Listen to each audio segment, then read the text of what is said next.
په یو ښکلي کلي کې د شنو غرونو ترمنځ یو عجیب سست سړی اوسېده. نوم یې و عبدالغفور. نه به یې کار کولو، نه به یې مرسته کولو او نه به یې زحمت خوښو.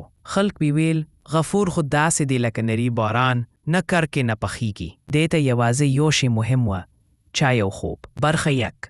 د سست ژوند ورځ. عبدالغفور به هر سهار د خپل مور په غږ ویښ شو. پورته شه، لمر لویدونکی شو، ته له خوب کوی.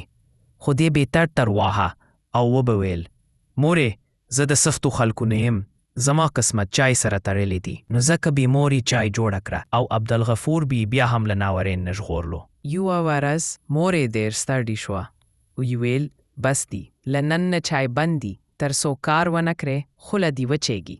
عبدالغفور حیران شو، سترګې یې راوغړېدې او ویې ویل دا خو لوی ظلم دی، بې چای ژوند هم ژوند دی. برخه سې. د شعر اعلان په هماغه ورځ په کلي کې بادشاه د اعلان لپاره خپل ملازم ولیږه. یو خطرناک شعر راغلی دی. څوک چې دا شعر ونیسي بادشاه به ورته 50 روپۍ، یو آس او یو شاهي کور ورکړي. خلک حیران شول، خو عبدالغفور ته دا انعام ډېر فندور ښکاره شو. ویې ویل زه شعر نه، حتی فکر لرونکي غټ زمري هم نه ویلی شم که چای بیره ته راشي. برخه 4. د اچي اپا مرسته په لار کې اچي اپا ولیدلې چې ورته ویل غفوره زما خره ورک شوې، که راولې نو چای در کوم، 2 روپۍ به هم در کړو. خره پسې ځم، خو که پیدا نشي بیا هم چای راکړې. اچي اپا وخندل، وی ویل ته خو خپله چای پسې زمرې شوې. برخه 5. باران او غر. د خره په تلاش کې عبدالغفور یو غره ته ورسید. ناڅاپه باران شروع شو. هلته یو پټ ځای وموند او ځان یې پناه کړ. هغه نه پوهېدی، خو هلته یو لوی شیر هم پټ شوی و. شیر د عبدالغفور بوی واخیست، خو حیران شو. دا څنګه سړی دی چې شیر نه تښتي؟ برخه 6. شیر وویریده.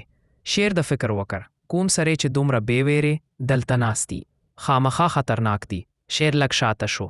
عبدالغفور چې سترګې پرانیستې، شیر یې ولید. نه یې چیغې وولې، نه تښتي.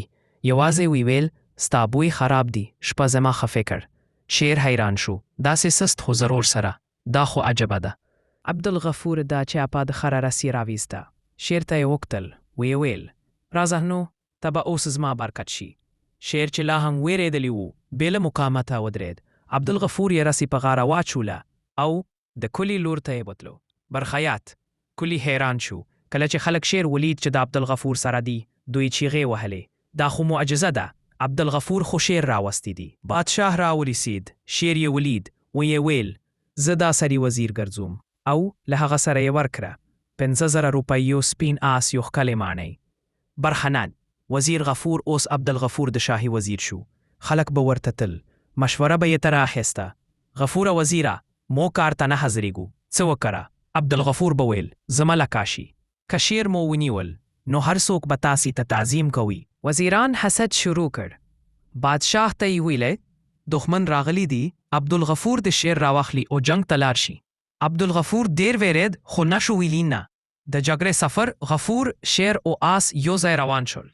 خو غفور لارې کې ویلې که مات شم نو ستانه یم او که بریالی شم بیا چای نه بندېږي. کله چې دښمن هغې ویلید، چیغې یې وهلې زمري راځي او یو په ګرې والا سړي.